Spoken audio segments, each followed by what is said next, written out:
And and there's Jeff. Did he go live yet? He's checking up on us. Hi, Jeff. So, all right, Tom, you checking on me? Can you hear me? Okay, check, 1, 1, 2, 2, 1, 1, 2, 2, check. All right, good to go. So let's open in prayer as we get started. Heavenly Father, thank you for a beautiful day in your kingdom. We saw some sun again for a little bit today, and it is a joy to serve you. And even though life is rarely easy, with you it is good. And it's hard for any of us to imagine how to go through this life without you. And I just thank you that we don't have to. We don't have to know what that's like. And I pray for those who don't know you, that they would come to know you, to know that knowing you is not about a bunch of rules and just trying to please you. It is a joy to be able to work to please you, because you have made us your children. You have called us to you. You love us. You forgive us. And we serve in gratitude, not to earn anything, because you love us. So thank you, Lord. Open your word to us tonight, and we ask your blessing on Jeff, who's homesick and just been going through a lot lately. Ask your grace on him and Carrie, and bless our class tonight. In Jesus' name, amen.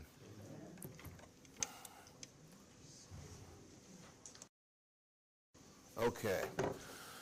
All right. Anything before we get started? So we missed last week. I was here at school, and I had pulled into the parking lot when the email went out canceling all the evening activities. And Jeff called me and said, "Are we canceling your Bible study?" And I said, "We probably should." So we did. What's that? We were here. Yeah, you were here? We didn't get the message. No, I'm sorry.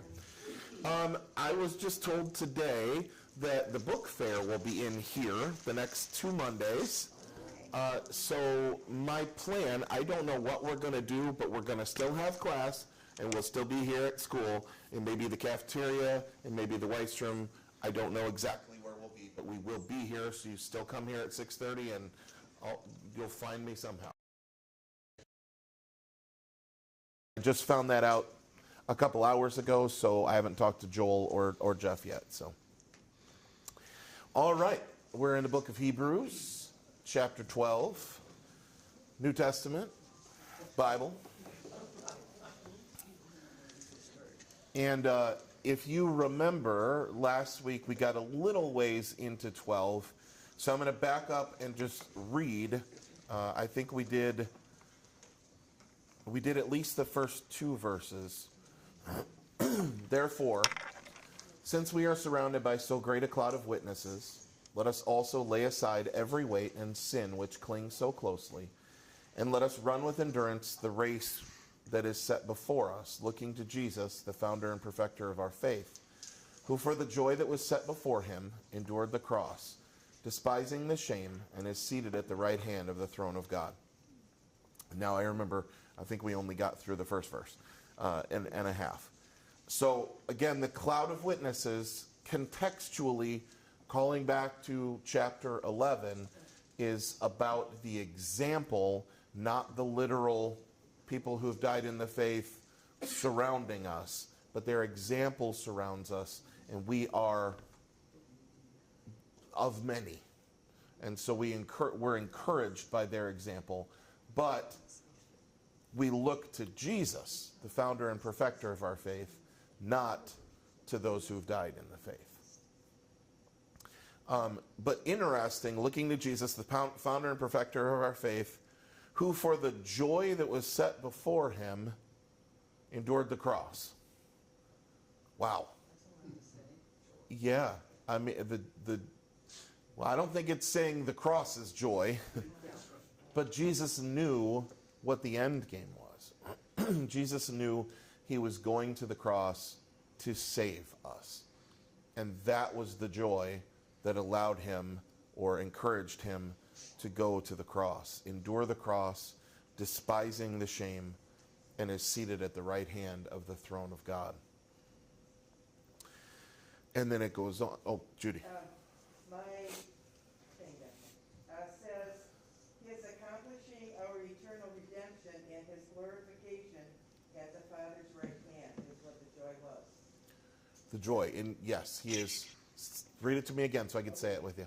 He is accomplishing our eternal redemption Accomplishing our eternal redemption and His glorification at the Father's right hand. and his glorification at the Father's right hand. That is the joy, according to your note. Yeah, absolutely, absolutely. So it goes on in verse 3 here.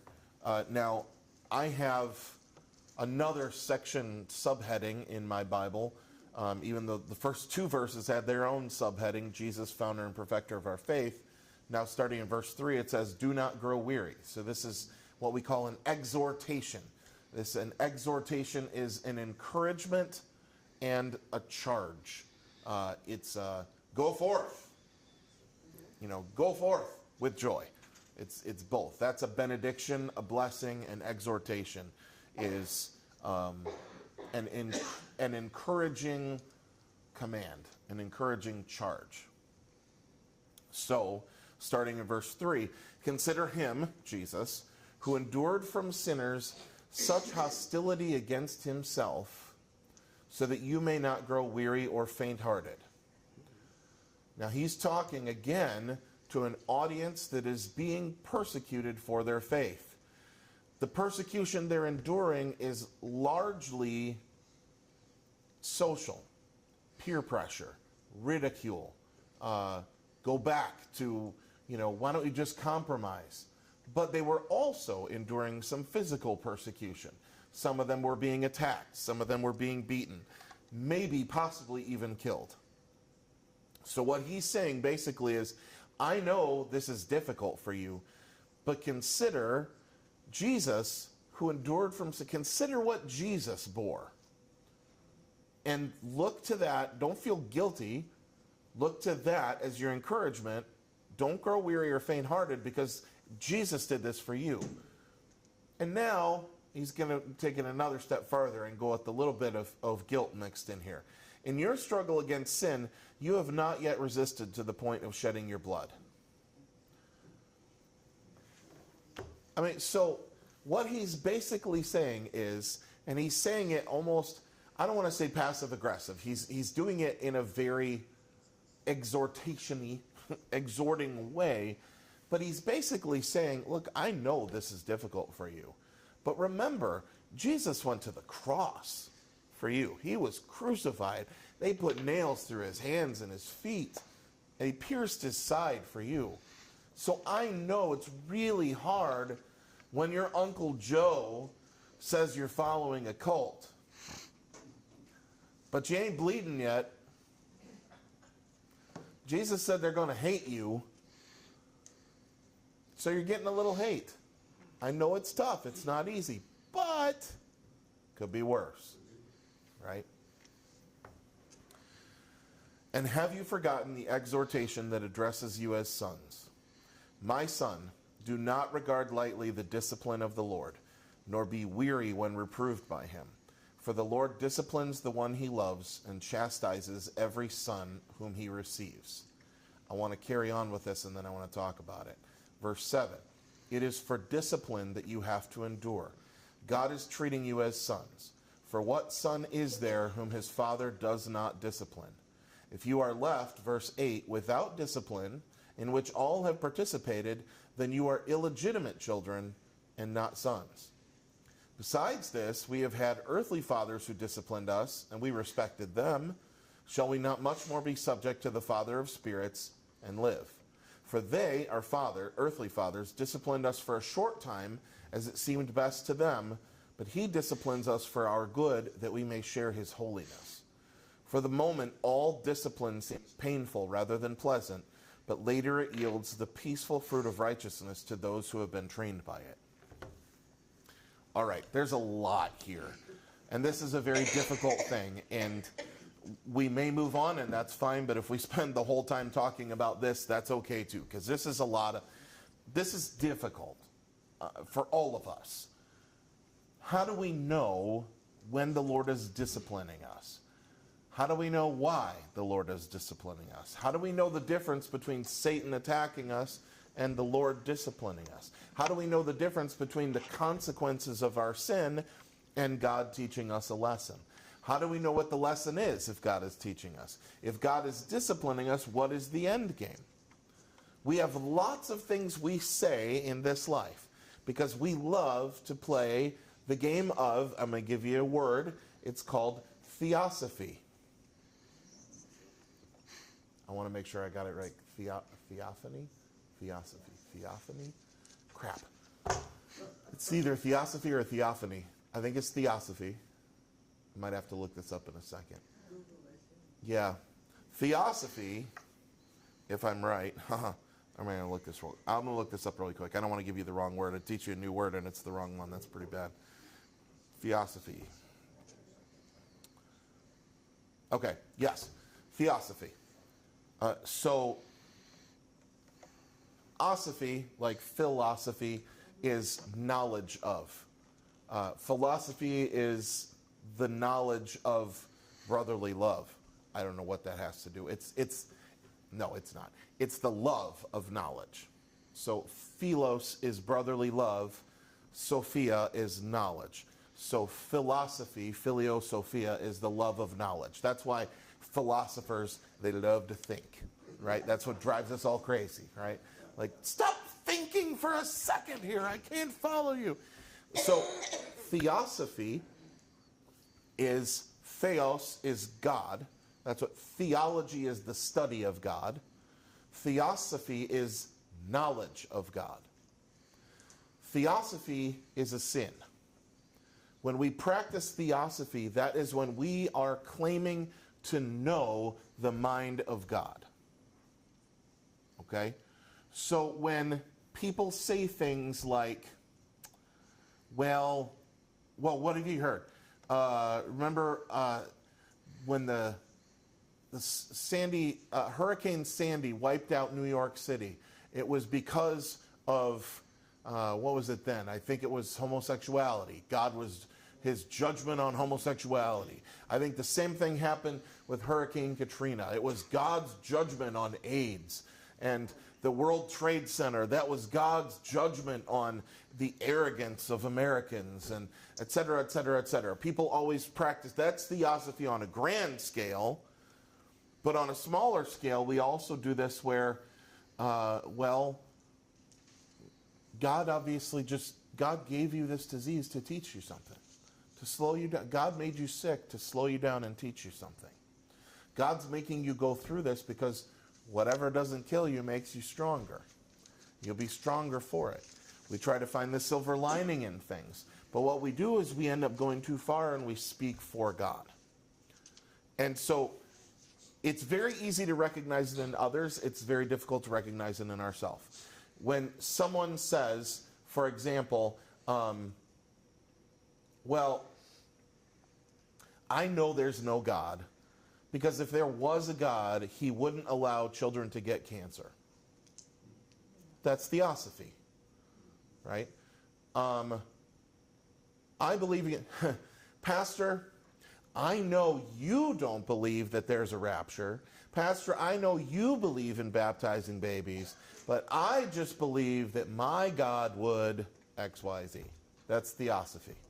So it's not just that I believe it, it's biblical, right? But, well, I know that the Bible says da-da-da-da-da-da, but I just think God would, that's theosophy. Anytime we try to speak for God where God is silent, we're practicing theosophy. We're claiming to have knowledge we don't have. We do this all the time, and it's very, very difficult. But the truth is, we don't know. Why is this happening to me? Why is this happening to her? Why is this happening to him? The answer is, I don't know. But we're not comfortable saying I don't know, and so we try to come up with answers. And some of them are, they're correct to an extent. Well, it's a consequence of sin. Okay, but why does this person have to deal with the consequences of sin and this person doesn't? It's an age-old question. Why do bad things happen to good people? Right? Why Why is it that I've worked hard all my life and I've never gotten ahead, and this person is the laziest person I've ever met, and they just they fall into success? I don't understand it. The real answer to these questions is we don't know. And frankly, biblically, we don't want to know. You know, I always go back to Job. We know why Job suffered, because God made a bet with the devil. That's not a very lovable thing about God.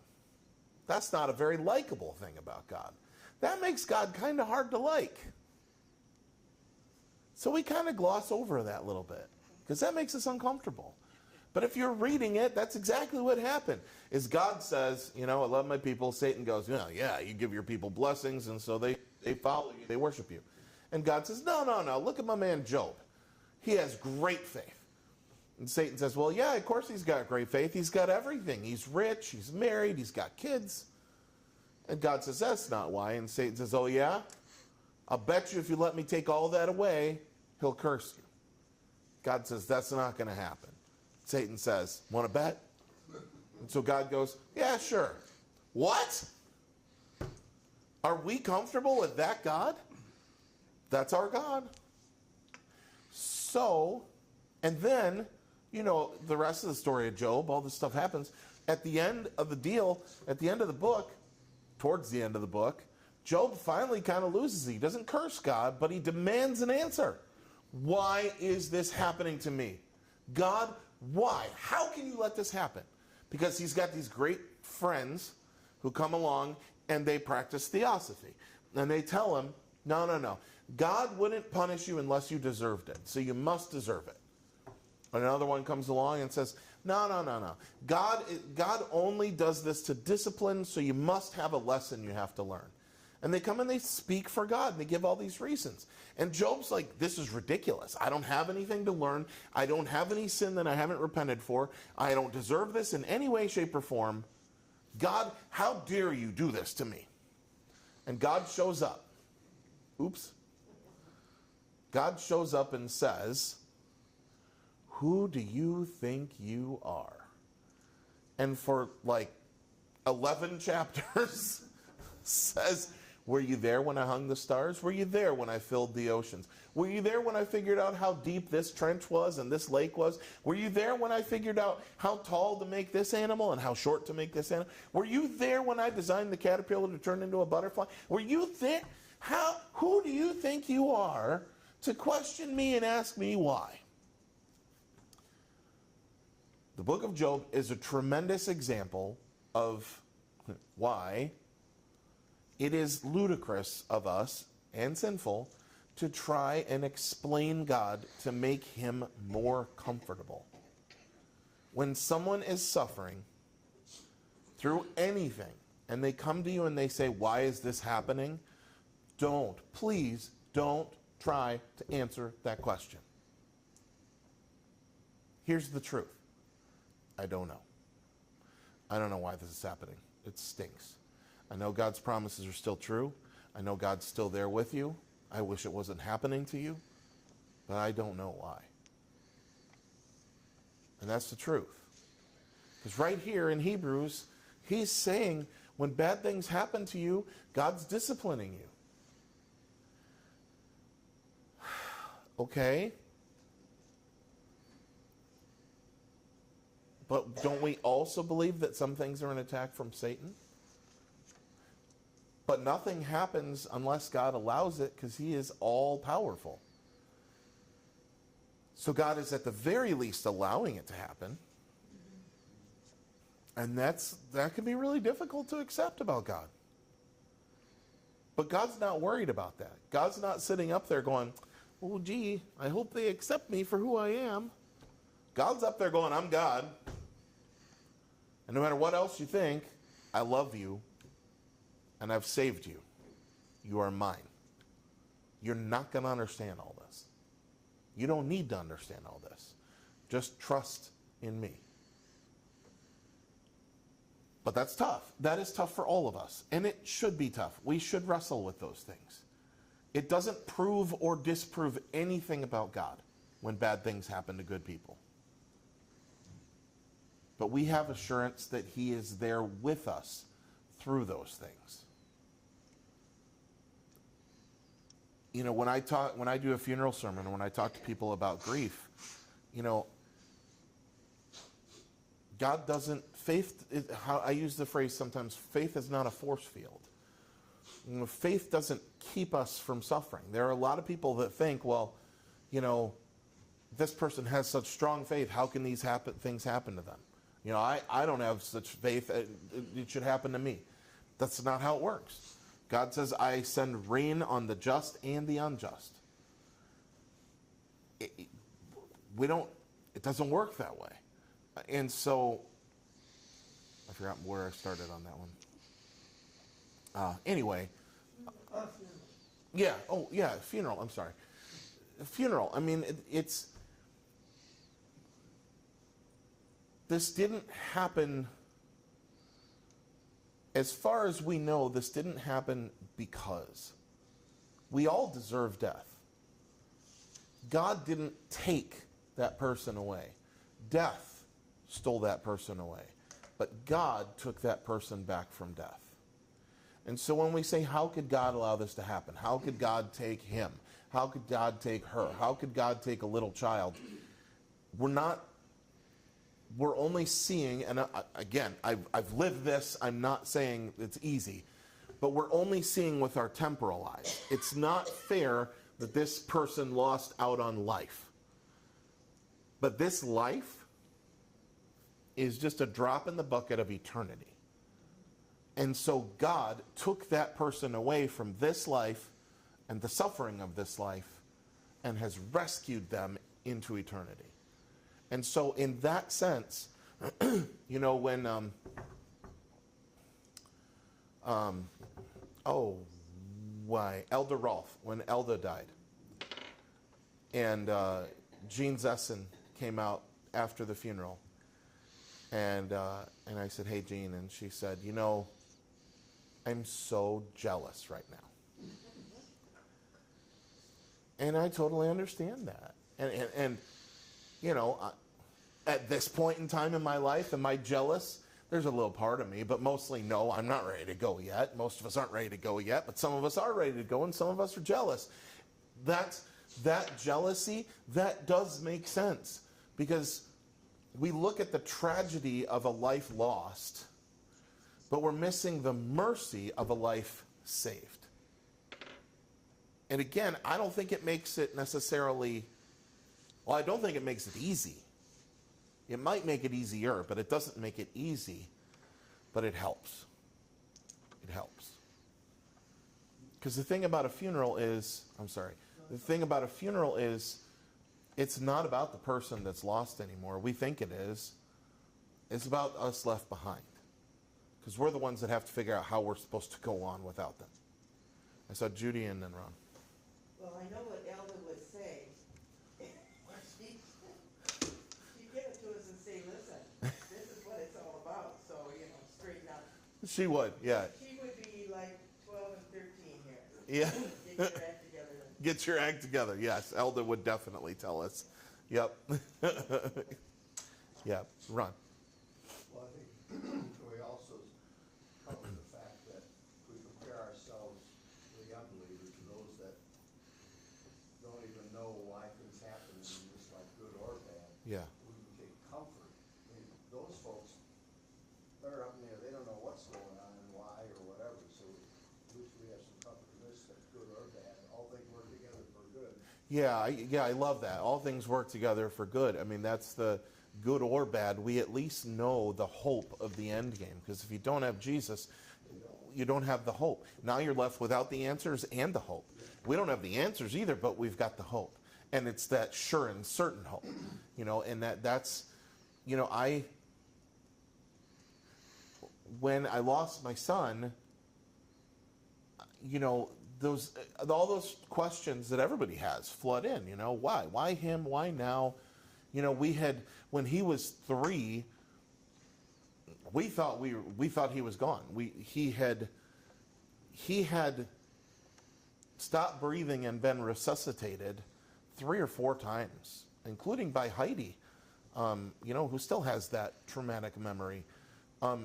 And we were in the hospital, and he had crashed, and they had brought him back, resuscitated him, and his doctor came to us, and he said, this is when he was, I think he was 3. He was either 2.5 or 3.5. And he said, we need to think, we need to talk. We need to make a decision on whether or not to make a decision.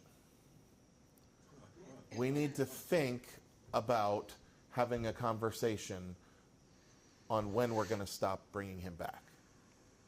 Because when you resuscitate someone, each time you resuscitate them, they don't come back fully because of the oxygen loss and the brain damage.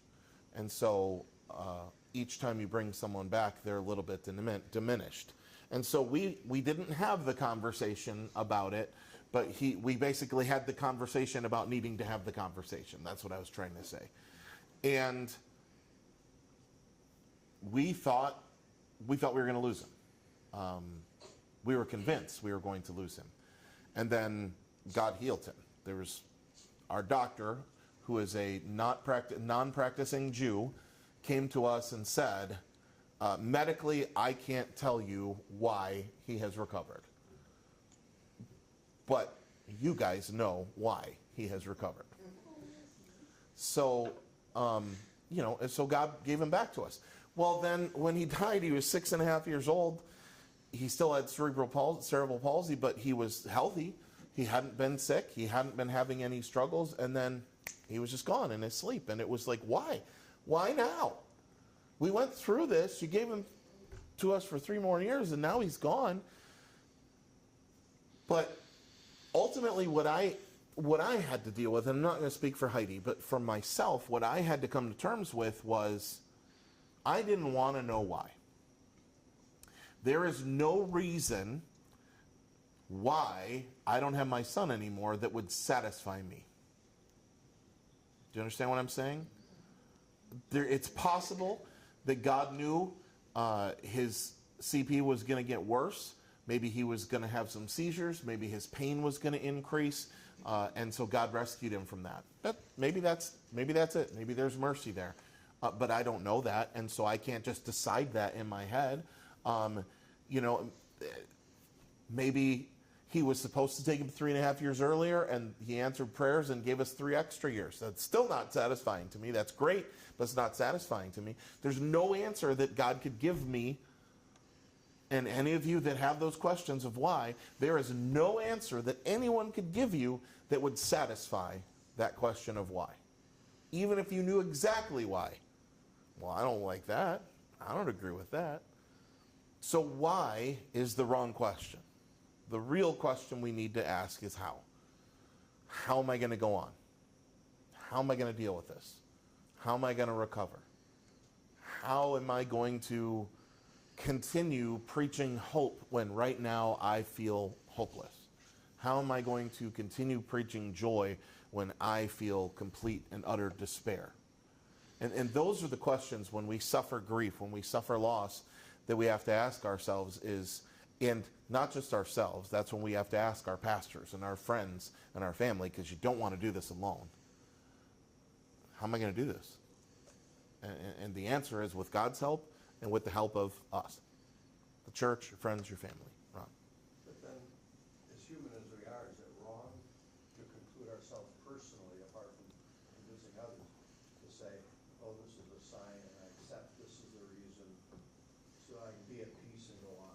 Yeah, no, so I think for every person, it's going to be different. And whatever conclusion you come to, I think it's fine. I just, as someone who counseled people through grief before I lost my son, and then still does that, I think I usually caution people, just don't try and be okay with it too soon. Even if you are completely at peace with this was God's will and I'm okay, let your body process it, if not your mind and your emotions, because sometimes we say things to ourselves because we don't want to feel it. And so we convince ourselves. No, again, I'm not speaking for anyone. I just, they say advice is when you lose someone, don't make a major decision for a year.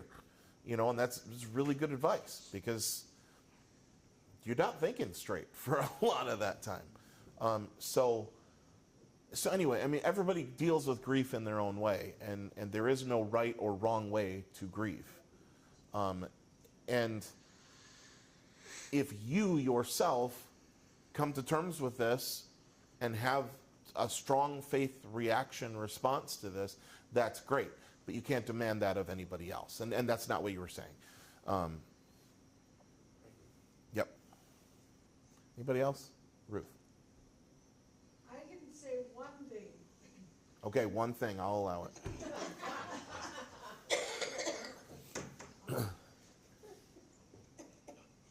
If God is ready, you know it.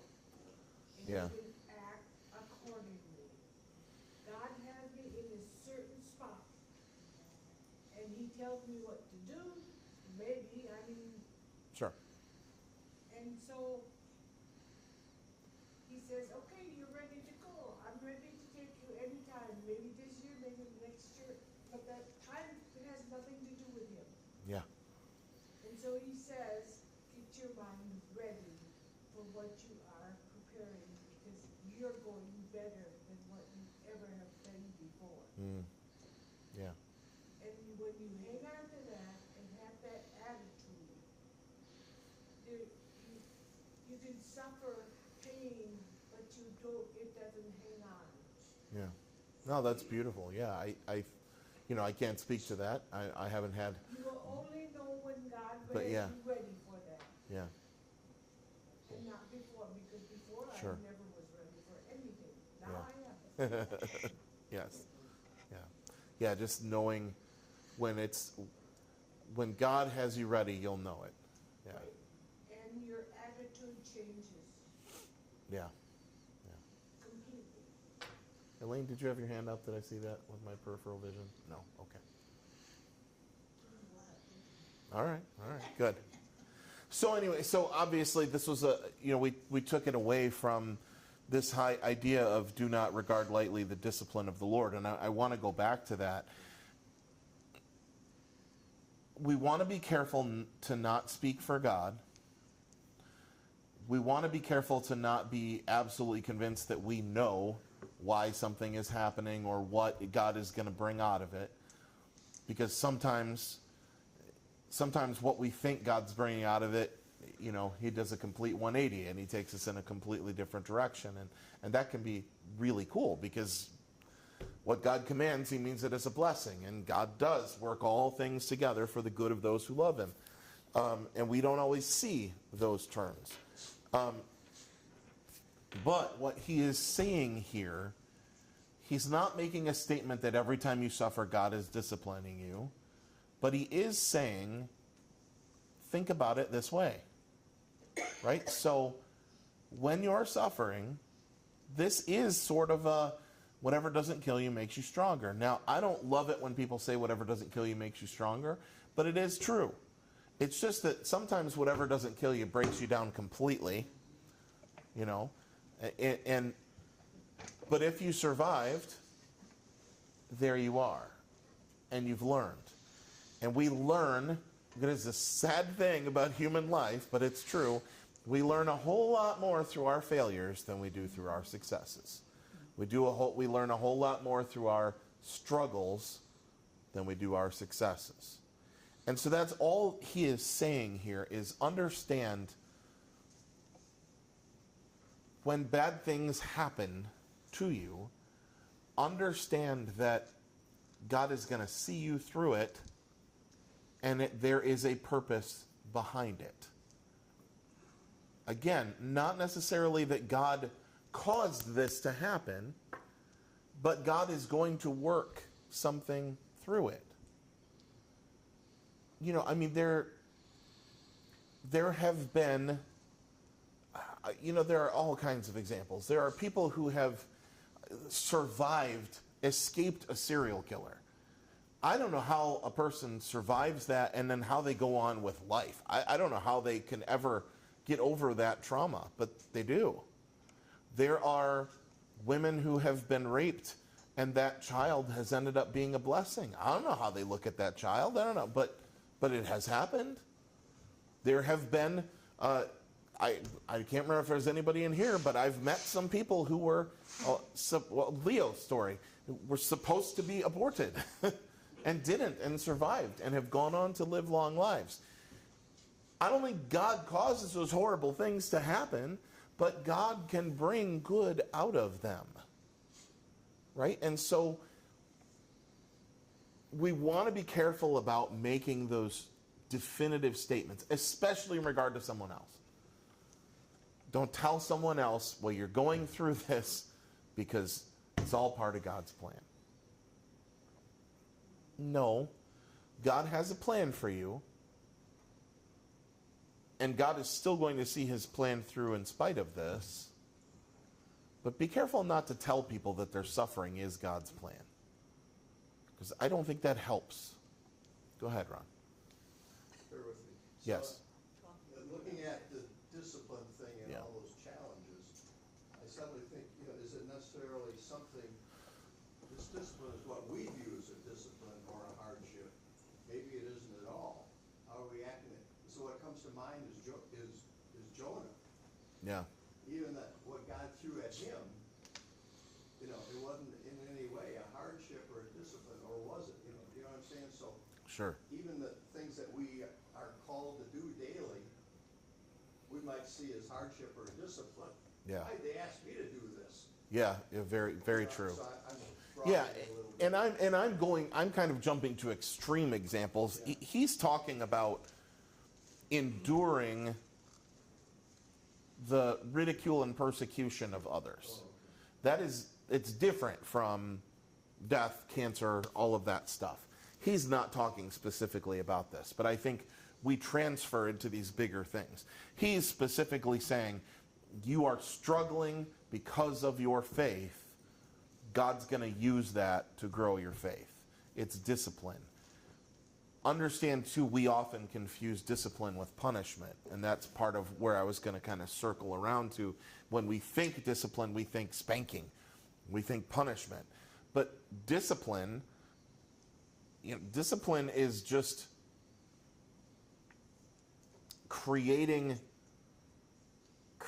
a good behavior. You have to discipline yourself to brush your teeth and floss your teeth. Yeah, I always go to the teeth. You have to discipline yourself. Diet and exercise, those are disciplines. Devotional time every day, that's a discipline. And those disciplines make you a better person in the long run. And some of us have an easier time with discipline than others. What it's saying here is just encouraging people. It is for discipline you have to endure. Okay? So this is important too. So now I want to go back, I want to read back through this for a second, and I want you to hear, rather than the stuff that's happening to you, he's talking about having to endure it. Having to last through it. Having to survive it. Consider Jesus, who endured, who had to walk through such hostility against himself, so that you may not grow weary or faint-hearted. Have you ever gone through something that was so difficult you just thought, I would rather die. It would be easier. That's kind of what he's talking about here. And in your struggle against sin, you have not yet resisted to the point of shedding your blood. And have you forgotten the exhortation that addresses you as sons? Here we could say as children. The reason he's saying sons here is because there is neither Jew nor Greek, there is neither male nor female, and so you as daughters of God have full rights as sons. So this is talking to all of us. My son, do not regard lightly the discipline of the Lord, nor be weary when reproved by him, for the Lord disciplines the one he loves and chastises every son whom he receives. It is for discipline that you have to endure. God could allow it to kill you. and take you home and rescue you. But the fact that you're going through it, and he's bringing you through it, he has some greater purpose for you. Now that doesn't always seem fair. That doesn't always seem great. That doesn't always seem joyful. I think I've told you, when I was on vicarage, we were assigned a certain number of shut-ins to visit. And I had two women that I visited, in particular, that really stood out to me. And in the same day, the first time I met them, I visited them both in the same day. And so I went to this woman's home, and she was 94 years old. She did not use a walker or a cane. She lived on a second floor, in a second floor apartment. She used the stairs every day to go up and down. She lived alone. She carried on a conversation with me just fine. 94 years old, you'd never guessed she was 94. And all she did was complain. I don't know why God still has me here. I buried my husband 30 years ago, and I've been alone ever since. My daughter never comes to visit me. I don't know why I'm still alive. And now I don't mean to put her down. I can't imagine if I had lived 94 years, I would be ready. God, take me home. Why am I still here? At least that's how I feel right now. I don't know. But I don't mean to bash her. But it really stood out to me because the next lady I visited, she was only 63. She had MS. She was all curled up on herself in a wheelchair. She was living in the worst quality nursing home I've ever been in. And I've been in quite a few. And she never stopped smiling. And she said, I don't know why God still got me here, but it must be because he's got something else for me to do. And she was just pure joy the entire time. And so because I had visited them both in the same day, the first one really stood out to me. Like, maybe I should go back and slap her around a little bit. Hey, you know? But again, the 94-year-old woman, she didn't know how good she still had it because she didn't want it. She had buried her husband 30 years earlier. She had lived without her husband, and she was sad. She was lonely. Her heart was broken. And so her view of life was, why in the bleep doesn't God take me home? Why in the HE double hockey sticks? You get it. She said that to me. Why isn't he taking me home? Why am I still here? I can't fault her for that, but I can look at this other woman and go, I hope I have your faith someday. Because in that situation, I would just want God to take me home. And so it's just how we choose to look at a situation. Because we cannot, none of us can change a thing about what happens to us. We can only control how we react to it. And so he's saying God is treating you as sons. For what son is there whom his father does not discipline? If life was easy for you, if life was comfortable for you, what lessons would you learn? What growth would you have? And how would you ever believe that God cared about you if he never saw you through anything? You would take that for granted. God is not, when we are rich and successful and famous, and it doesn't glorify God. What glorifies God? If God could save even me, he can save anyone. When people look at people and go, if you can believe in God after everything you've been through, I got nothing to complain about. All right, I saw Mary and I saw Dale. Just a comment is that my daddy had been married before, and he was celebrating his divorce. He got hit by a kid playing chicken. He ended up losing his leg. He was calling a taxi.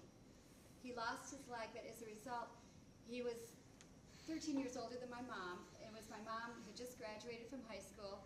went with the youth group, visited my dad at the VA, and they got married 2 weeks later.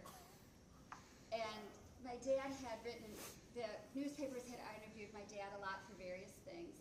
And he had, he said, my life began when I met my wife. And he of course regretted that night, but his life began, I never knew him complaining. I was in 6th grade when I realized at Peace Lutheran, no other kid had a dad with one leg in my class at the school. And it was just, he worked, he cut his own grass, he just built part of his house, but he never let it get him down like what you're saying. He just, like, pardon? Yeah, they never would have met, you know. Yeah. Had he not hurt his leg, that accident, his leg hurt, he never would have met Mary's, Geraldine, and they never would have had Mary. Yeah. And I never would have met her. Yeah. And if I never would have met her, I never would have done ministry. Yeah. So, Thank you. Dale. I just have a question. Where did this little indented paragraph come from? It's typical in the Bible, they have a little they're quoting from someplace else. Yeah, thank you for asking that. Where did this little indent quote come from? This is cited from Proverbs 3, 11, and 12. Oh, okay. Sounded like something from Proverbs. Yes, I meant to ask that. It seems to be, I'm looking now at several sources, it seems to be a compilation of several Bible verses. Because this says, somebody want to look up Proverbs 3, 11, and 12, see how it matches? Because I also have here Job 5:17. And then I have Psalm 94:12, 119, 67, 75, Revelation 3:19. So I don't, but Proverbs 3, 11, and 12. Go ahead, Judy. My son, do not despise the Lord's discipline, and do not resent his rebuke, because the Lord disciplines those he loves. As a father, the son, he delights in. There you go. Thank you, Dale. I did want to go back to that. So Proverbs 3, 11, and 12. Advice for the guy that Solomon is instructing, I guess. Huh? Yeah. No, Yep. Elaine. When Tessa had my first great-granddaughter, I felt sorry for myself. Mm. I thought, my first great-granddaughter, I can't do this with her, I can't do that. Finally, I said to myself, this is ridiculous. You can't feel that way. The Lord put her for a reason here. And I even had trouble going to see her when she Yeah. was in the bed for a while. And finally, I said something to Tessa, and Tessa said to me, I think she brought me up, she said, Grandma, she doesn't know how we live. She's in her own world. She's doing fine. Huh. She's not sad. She's not, you know, and that brought me out of it. And Yeah. now she's gonna be 12 years old, and I just delight seeing her now. Yeah. I have changed my mind completely. Yeah, I'll say that again. Thank you for sharing that, Elaine. Yeah. She said when her first great-granddaughter was born, she had such severe limitations. Yeah. Cerebral palsy. yeah. Was really Yeah. everything. That she felt sorry for herself, Elaine did. That, well, I can't do this with her. It's my first great-granddaughter. I can't do this and I can't do that. And when she talked to Tessa, her granddaughter, the mom, Tessa said, she's in her own world. She doesn't know what it's like to be us. She's fine. And that was what brought her out of it. And that reminds me when, our kids, this is right before we got called out of seminary, I think. Katie was a baby, so Daniel would have been about 2 and Ethan would have been about 4. And there was a family at the church I was assigned to, and they had adult children, and one of the sons was mentally disabled, don't know what his issue was, and then there was a brother and a sister. And Heidi made a point of going up to them one day and just saying, what was it like growing up with a disabled sibling, and if you could tell your parents today to do anything different, what would it be? because this is what my kids are going to grow up with, and I don't want to mess that up. So what can I do? And their response was very similar to what Tessa said, which was, I guess it wasn't another brother. It was a mentally disabled brother and a sister who was not. That's what it was. Because she said, I've never had a normal sibling. I don't know what it would be like. She said, he's the only brother I've ever known, and this is the life I know. Said, so, I wouldn't know what to tell my parents to do differently, because that was just the life we lived. And that was really, really moving and striking for both Heidi and me. Like, oh, okay. I will say one of the huge blessings that has come out of my kids having a sibling with severe disabilities was they don't see people who are different as being weird or different, really different. Other than they are both very uniquely, I think, drawn to people who are excluded. Ethan intentionally makes friends with kids who don't have friends. He makes friends with kids who get bullied. And then he tells the kids, who bully, he's like, why are you doing that? You need to stop doing that. And we didn't teach him that. That's just something that's in his personality. And Katie is the same way. She notices people who are on the outside, and she's more expressive about it than he is, but she'll say, well, I don't know if this is like my best friend or something, but I like everybody to be included, and that's kind of what we're all called to do, right? But we don't. And one of the things I figured out having a disabled son was we don't see people like that because we are trained not to stare. Don't look, don't stare. And so we're trained to overlook. Once you learn to look for people who are different, you realize everybody's different. There's so many differences all over the place. It's just like when we had a miscarriage and I had 20 people tell us they had gone through a miscarriage too. It's one of those things people don't talk about unless you've had one. And it's very, very common. So anyway, I mean, we're kind of off field, but we're not. This is all, it all comes back to this outlook. And the author of Hebrews is just saying, God's going to bring you through this, and he is going to grow you through this because he loves you. Because he loves you, surely.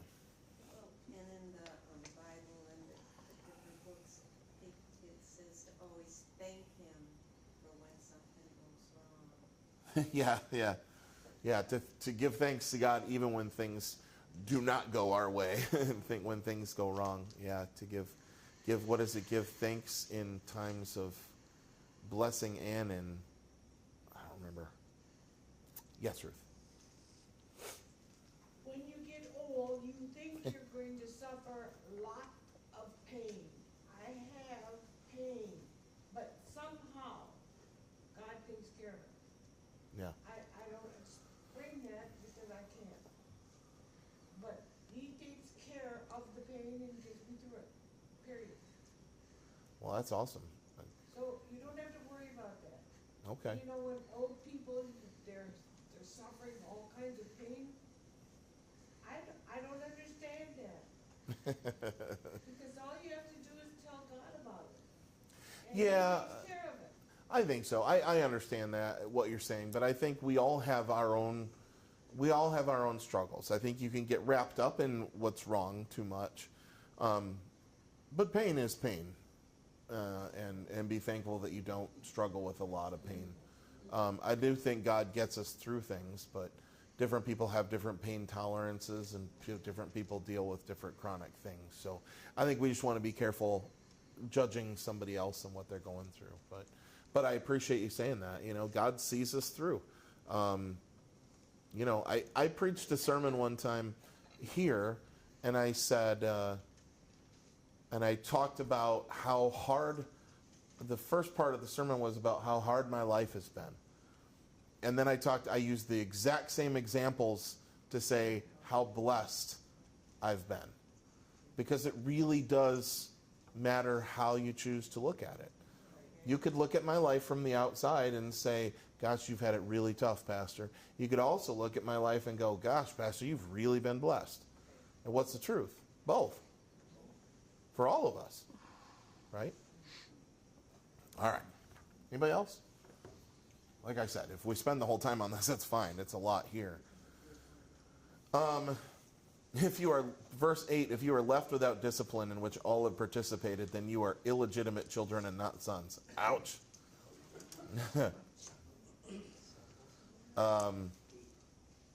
So verse 12. So here's the exhortation now. Okay? Therefore lift your drooping hands and strengthen your weak knees, and make straight paths for your feet, so that what is lame may not be put out of joint, but rather be healed. I like that. Lift your drooping hands, Oh, woe is me, right? And your weak knees, that's not literal bad knees. That's people who are, shaking in their boots, They're scared. They're scared of moving forward. They're scared of getting involved. And so, quit being a wimp, he's saying, right? And make straight paths for your feet. Walk forward. Don't shuffle. Move. And don't be put out of joint. I love that. So that what is lame may not be put out of joint, but rather be healed.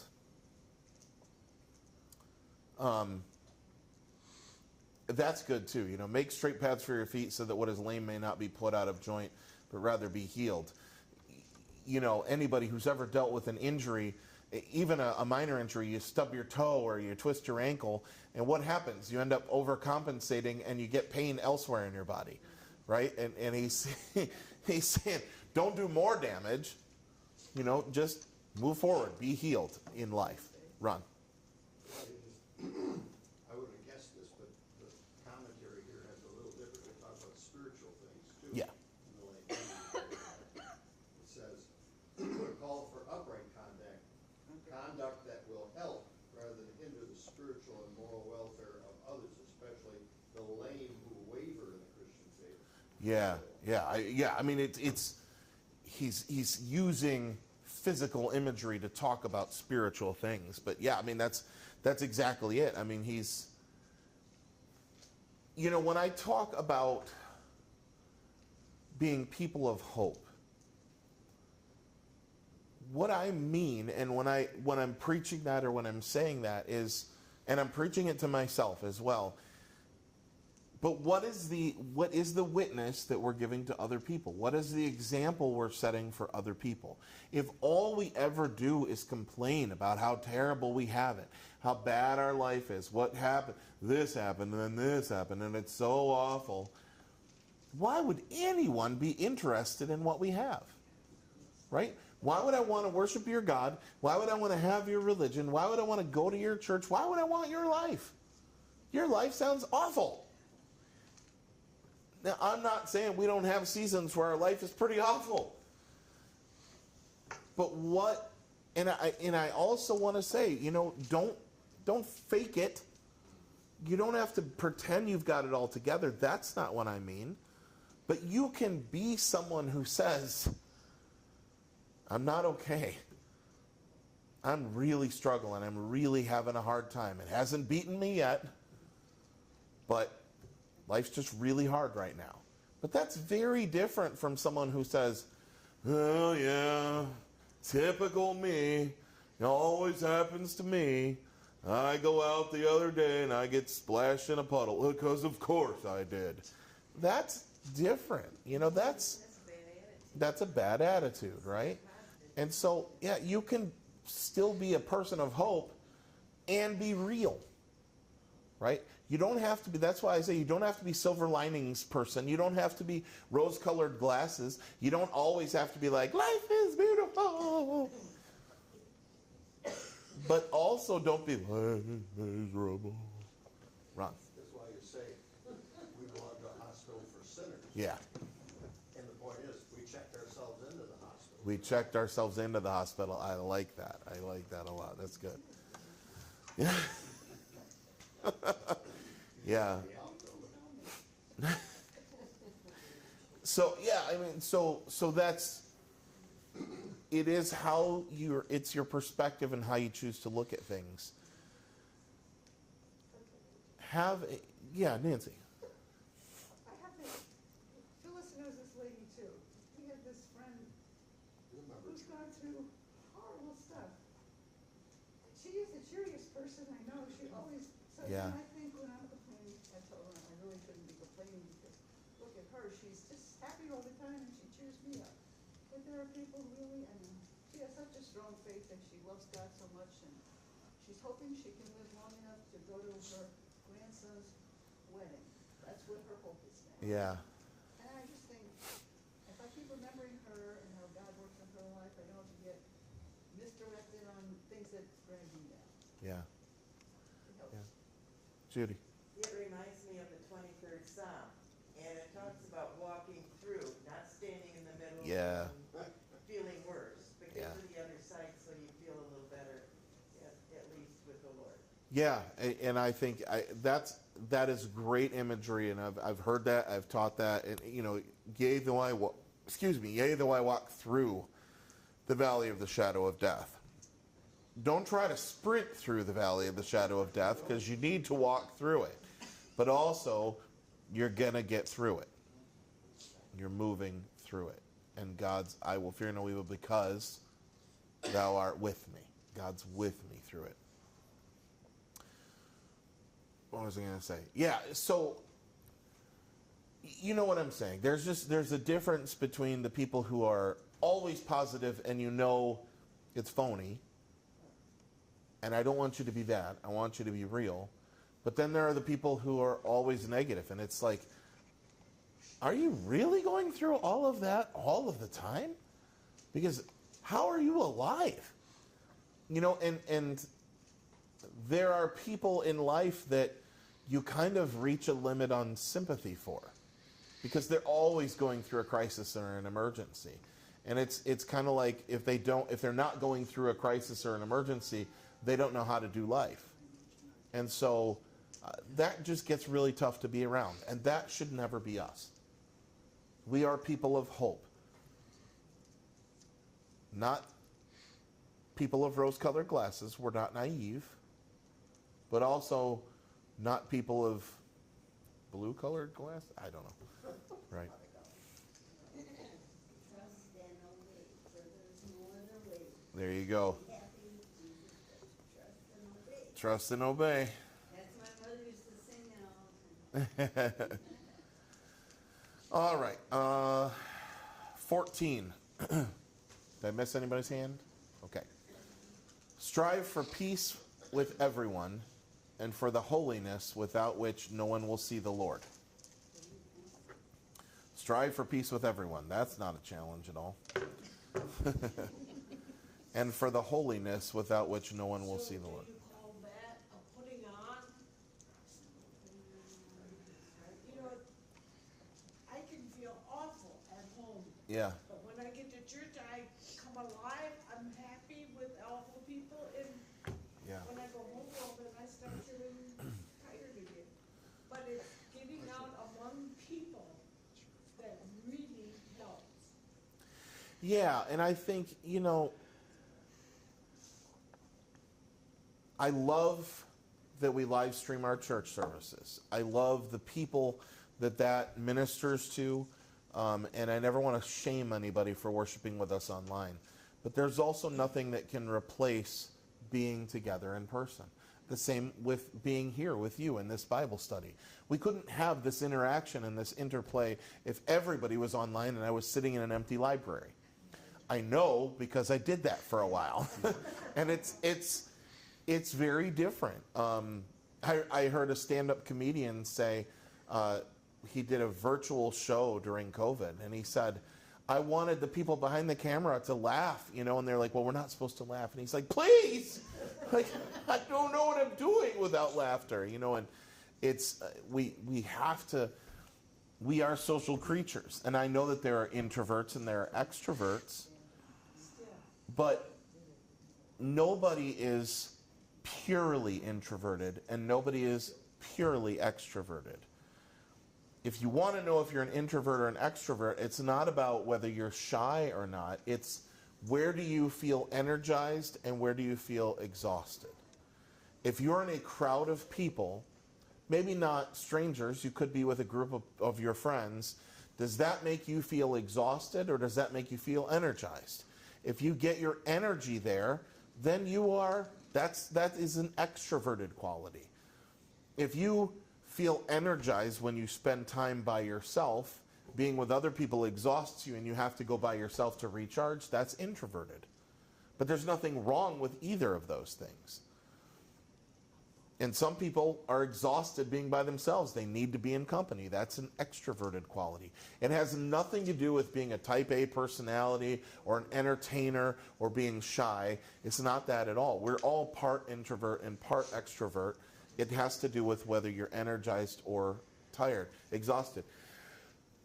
And so when we are with other people, there is something that can be exhausting, but there's also something energizing. And there are a lot of us that feel like when we're tired or we're worn out, the last thing we want to do is go be with people. But then when you go be with people, what happens? I'm really glad I went. I'm so glad I went. Right? All right. 15. See to it that no one fails to obtain the grace of God, that no root of bitterness springs up and causes trouble, and by it many become defiled, that no one is sexually immoral or unholy like Esau, who sold his birthright for a single meal. That was random, but yep. For you know that afterward, when he desired to inherit the blessing, he was rejected, for he found no chance to repent, though he sought it with tears. What is the example of Esau? Esau had no patience. It was just instant gratification. He didn't care about a birthright right then. He was just hungry. He would say whatever it took to get him fed. That is not how we're supposed to be as Christians. We're supposed to think. And it can be exhausting to think sometimes. But nothing we do is in a vacuum. This is talking about holiness, not creating bitterness, not distracting people from holiness. And so in those moments where you say, I know I should do this, but I just don't care, you need to give it a little more thought. Who's going to see this and what are they going to think? Not what are they going to think of me, but how is it going to affect them? When people have, how do I want to say this? I know not everybody is going to love every decision I make as a pastor. But what I want people to understand is when they criticize me, when they complain about me, it undermines my ministry because it causes other people to think, oh, he's not worth respecting, he's not worth trusting. Personally, does it hurt? Yes, but that's not the issue. It undermines ministry when you undercut your pastor. I would much rather have you come talk to me. Let's talk it out. Let's hammer it out. Let's fight it out. And come to an understanding in Christian love. But people don't understand, well, I just don't like him, and so blah, blah, blah, blah, blah. But what you're doing is you're pushing other people away. And we don't ever want to do that. We don't ever want to do that. And again, that's not just about me. That's Matt, that's Henry, that's whatever other pastor we call next. It's leadership. It's peace in general. I remember growing up, my best friend Billy, in preschool and early grade school, Billy and Robbie, his older brother, were, I don't want to say they were troublemakers, but they always seemed to be in trouble. Yeah, but they were, looking back at it now, I think they just had a reputation for being mischievous. I don't know that they really were, but they just kind of were the kids that everybody kind of looked down on and, well, it must have been Bill, it must have been Rob. And my mom and their mom were really close friends too, and they were out to lunch one day, And my mom asked Connie, their mom, and she said, I love your boys, but I know they're not perfect. I said, but you always talk highly of them. You always talk about how great they're doing and what they're doing here. She said, don't you ever, you never criticize them. You never complain. You never, just talk about how hard it is or anything like that. And Connie said, other people always will see the worst in my boys. They don't need to hear it from me. My boys need someone to be their cheerleader and be in their corner. And that really stuck with my mom enough to tell me about that, and it stuck with me with my kids. It just, when you talk bad, people don't understand. When you complain that your husband is an idiot, it reflects poorly on you because you married him. When you talk about your wife being a you-know-what, it reflects poorly on you because you married her. When you talk about your kids being out of control, it reflects on you because you're parenting them. You're responsible for them. Now, I'm a big proponent of having a friend or two that you vent to, and they know you're just venting. Sometimes you just got to get it off your chest, and that's okay. But it's got to be a relationship where you know it's not going to go any further. And if you complain to everybody, then everybody knows. And what happens? If I'm always complaining to you about my wife, and you don't know my wife, what do you know about my wife? All the bad stuff, and only the bad stuff. And now you meet her down the road, and you think, well, she's not that bad. I kind of like her. But you've had this opinion that was formed by my venting, complaining for all these years. This is the whole best construction on everything. As Christians, we're called to put the best construction on everything. It doesn't mean everything is great. It doesn't mean we're going to love everything. But sometimes we need to give the benefit of the doubt before we jump to the worst possible interpretation of things. Yes. Right? Yes. 14 and 15, my title is Warning Against Refusing God. Make Ooh. every effort to live in peace with all men and to be holy without holiness, no one will see the Lord. See to it that no one misses the grace of God and that no bitter root grows up to cause trouble and defile many. So if we act the way you were talking about, it's not positive, then people will not see God and also they will not see His grace. That's very true. Yeah, if we are only talking negatively, I mean, it does. It says, strive for peace with everyone and for the holiness, without which no one will see the Lord. See to it that no one fails to obtain the grace of God, that no root of bitterness springs up and causes trouble, and by it many become defiled. If we are always complaining, always criticizing, always negative, it causes people not just to think poorly of us, it causes people to think poorly of God, of the church, of Christians. I mean, you've heard plenty of people out there who hate Christians. Christians are the worst. And it drives us crazy when we hear that. It seems like Christians are the only people you can criticize and make fun of these days and whatever. But by and large, Christians have earned that. Now, maybe not you and me. Maybe you and me. Right? Sometimes. But, and does the world blow it out of proportion? Yes. How many times have you heard about Christians blowing up abortion clinics? How many times has it actually happened? Once. And whether or not those were actually Christians is highly debatable. But it's become a meme, so to speak, right? Because it's easy. But we can't just go, well, that only happened once. It happened, right? So what are we going to do about it? The only way we can change people's perceptions is to do what we're called to do, to be loving. And to be loving is not hippy-dippy, la-di-da-di, accepting everything. Loving is a high, difficult calling. You have people in your life that are hard to love. You think you're called to love them? Yep. It's a high calling. I still have people who will say, well, I don't know. There's got to be more to it than just love. Well, I don't think you're understanding what love is, because it's a lot. Yep.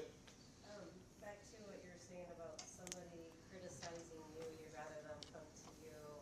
And then what Judy was saying about the rootness of evil starting. And if somebody's telling you that, you should tell them to go speak directly to you. Because Yeah. in my church before, there was gossiping and chatter, blah, blah, blah. It just starts to pull apart some foundations Yeah. and trust, and people get tired of hearing it, and then people are wondering, and then people start leaving.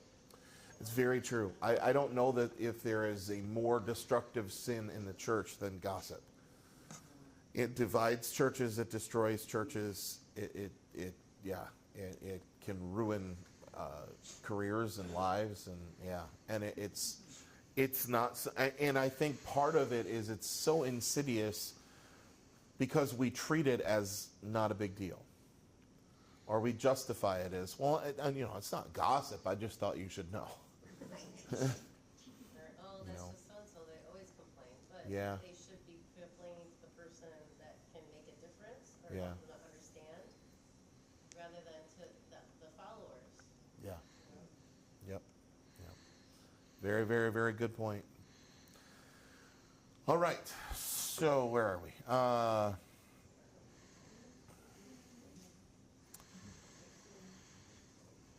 No, we did 16. That is, no one is sexually immoral or unholy like Esau. A kingdom that cannot be shaken. Yep. 18. A kingdom that cannot be shaken. Verse 18. For you have not come to what may be touched. What? Hang on one second. I've got a note here. Oh, it's a lot of verses. For you have not come to what may be touched. A blazing fire and darkness and gloom and a tempest and the sound of a trumpet and a voice whose words made the hearers beg that no further messages be spoken to them. Wow. That's a run-on sentence if I've ever seen one. Okay. For they could not endure the order that was given. Okay, so this is where I got to read on to figure out what he's talking about. If even a beast touches the mountain, it shall be stoned. Indeed, so terrifying was the sight that Moses said, oh, so we're back with the Israelites with Moses. Okay. I tremble with fear. All right. So, for you have not come to what may be touched. A blazing fire and darkness and a gloom and a tempest and the sound of a trumpet and a voice whose words made the hearers beg that no further messages be spoken to them. For they could not endure the order that was given. If even a beast touches the mountain, it shall be stoned. Indeed, so terrifying was the sight, God's presence on the mountain, that Moses said, I tremble with fear. But you have come to Mount Zion and to the city of the living God, the heavenly Jerusalem, and to innumerable angels in festal gathering, and to the assembly of the firstborn who are enrolled in heaven, and to God, the judge of all, and to the spirits of the righteous made perfect, and to Jesus, the mediator of a new covenant, and to the sprinkled blood that speaks a better word than the blood of Abel.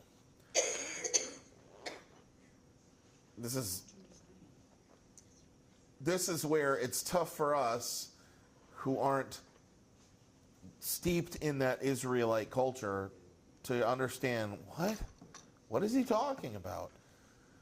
But he's saying, you are not, remember he keeps going back to these Israelites, you are not the Israelites who were gathered at that mountain, who were terrified because they dare not touch the mountain where God was. No, God has brought you right up to the gates of the heavenly city. You can enter into the holiest places because of Jesus. See that you do not refuse him who is speaking. For if they did not escape when they refused him who warned them on earth, much less will we escape if we reject him who warns from heaven. At that time, his voice shook the earth, but now he has promised, yet once more I will shake not only the earth, but also the heavens. This phrase, yet once more, indicates the removal of things that are shaken, that is, things that have been made, in order that the things that cannot be shaken may remain. Therefore, let us be grateful for receiving a kingdom that cannot be shaken, and thus let us offer to God acceptable worship with reverence and awe, for our God is a consuming fire. Which is a beautiful image. So that's a lot of imagery, but ultimately, again, he is just making the point, don't go back. This is so much better. Don't go back. This is so much better. Because all the back stuff, one day, that's going to be wiped out. All of the stuff up until this point, it's all going to be wiped out. There's not going to be, I was just as sad as all of you when Notre Dame caught fire and burned. It's horribly sad to see that. What a beautiful old cathedral with, a history. But one day, all of the churches, all of them, they're going to be gone. Our buildings, going to be gone. Cathedrals, gone. The Vatican, gone. Beautiful buildings, all gone. Because that's just temporal. It's just earthly. This was one of the great sins of Christendom prior to Luther's time, was that they were spending these vast amounts of money while the people were starving to death, spending these vast amounts of money to build these awesome monuments to God. God doesn't care about our tiny little monuments. One of my absolute favorite parts in the Bible, and it's always kind of glossed over in the story, is in the story of the Tower of Babel. And they're building this tower to the heavens that we might be like God. And God looks down from heaven and goes, what's going on? We better go down there and see. They're building this magnificent tower to the heavens that they might be like God. And God's like, what is that? We better go down there and see what they're building. Oh, look at the little Lego tower the little kids are building. I mean, that's what's implied, is the great achievements of humanity. Oh, people have done, humanism. Man has created we've created all these medicines, and the accomplishments of man, electricity and power and technology. And God's up there going, that's so cute. You guys are so cute with your little technologies. You're so cute, but you're still dying. You're still sick. You're still getting old. You're still dying. And those buildings, they're going to fall someday. And those, the upkeep and all of that stuff. I mean, you guys are cute. I love you. But, what we do and what we value, it withers and dies like the grass. And then I love, as confusing as those two paragraphs are, the end of it is just so beautiful. 28, therefore let us be grateful for receiving a kingdom that cannot be shaken. And let us offer to God acceptable worship with reverence and awe, for our God is a consuming fire. One day, Jesus is going to come back, and our God is going to come down like a consuming fire and burn up all of human accomplishment like the grass that gets thrown into the oven. But the kingdom that we belong to cannot be shaken, cannot be burned, cannot be destroyed. We belong to something greater than what's here on earth. And so, all of the atheists in the world can make all of the arguments they want, and that's fine. What bugs me more than anything is in their arrogance when they laugh about it. They can make fun of Christians. They can talk about us being ignorant sheep. Fine. But when they talk about oh yeah, well, I'm going to go down to hell because that's where all the cool people are. You have no idea. You have no idea what you're talking about. It is no laughing matter. 30. Well, because because atheists Mocking it, I mean. atheists have stronger theology than most Christians because they claim not to believe in God, but it's all based in anger at God. But that's what they're. Well, if Christians are right, then we'll just go to hell, and that's where all the cool people are anyway. We can all hang out and have a party. Okay, no. Yes, Phyllis. It says, once more I will shake not only the earth, but also the heavens. Yeah.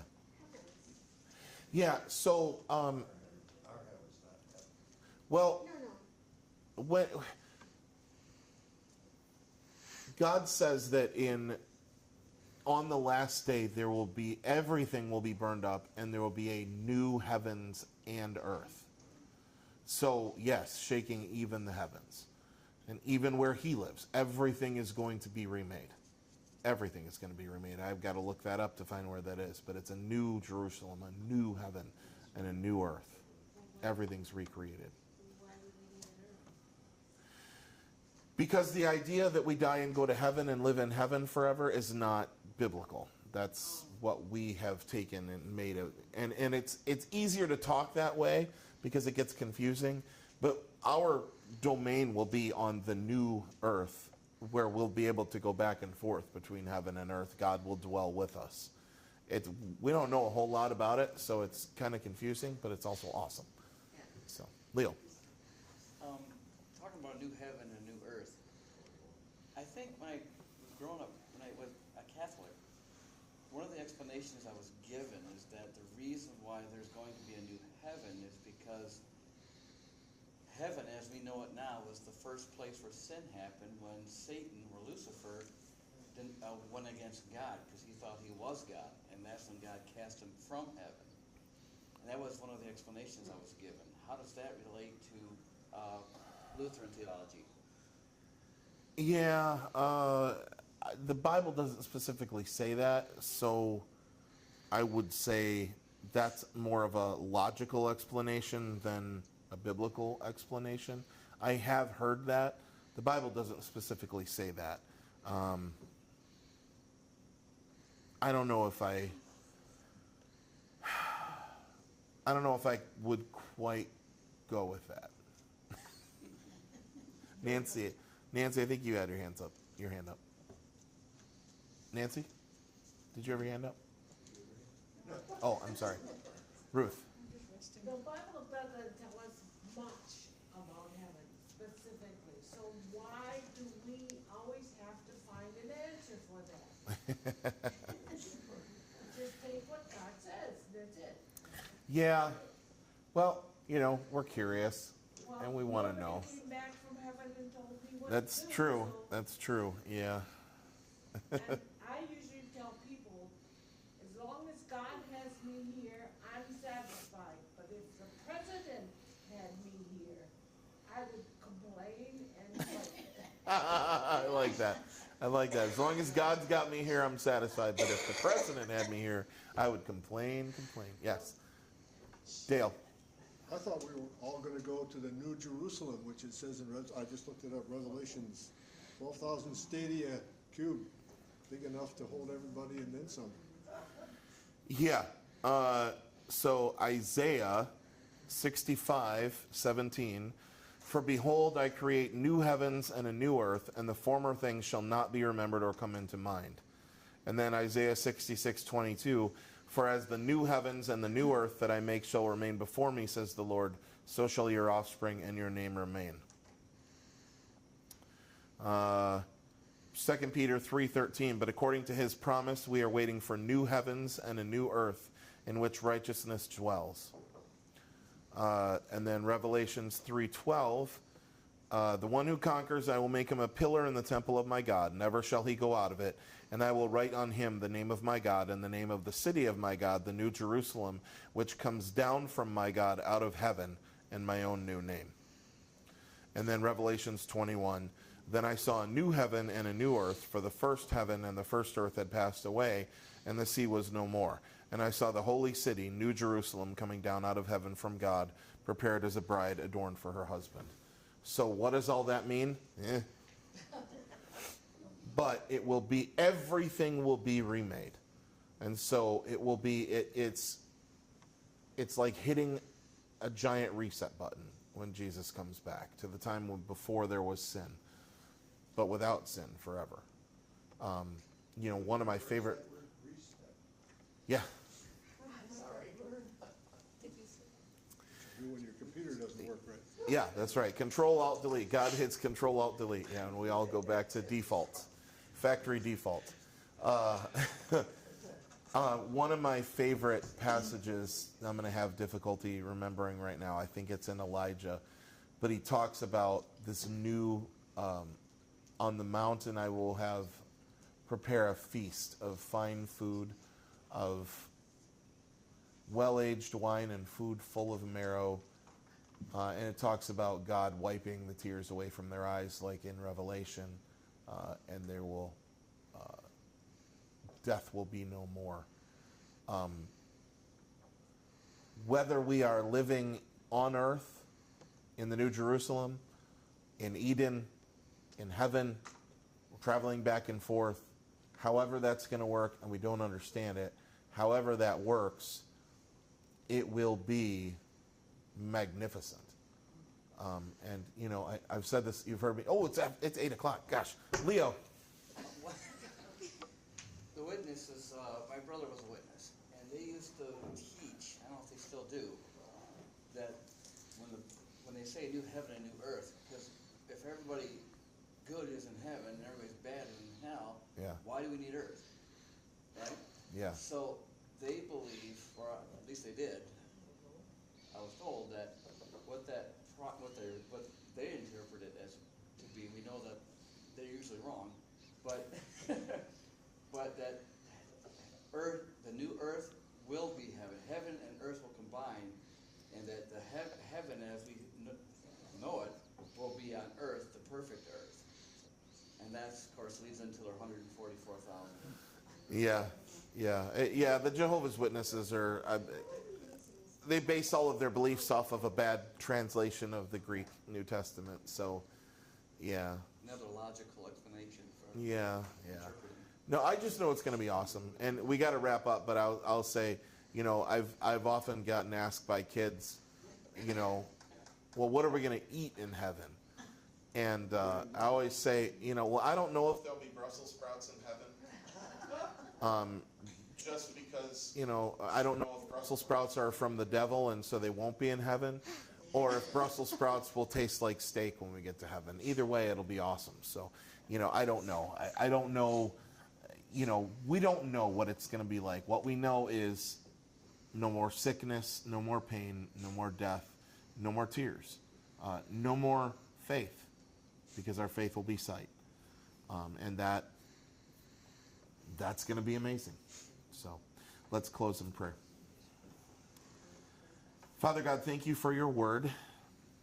We're moving through it slowly, but it's good to dive into all of this stuff. Help us as we continue to gather, to grow, so that we may go to share your love with others and to live out our faith in the way that you've called us. In Jesus' name, amen. Thank you, everybody. Thank you online.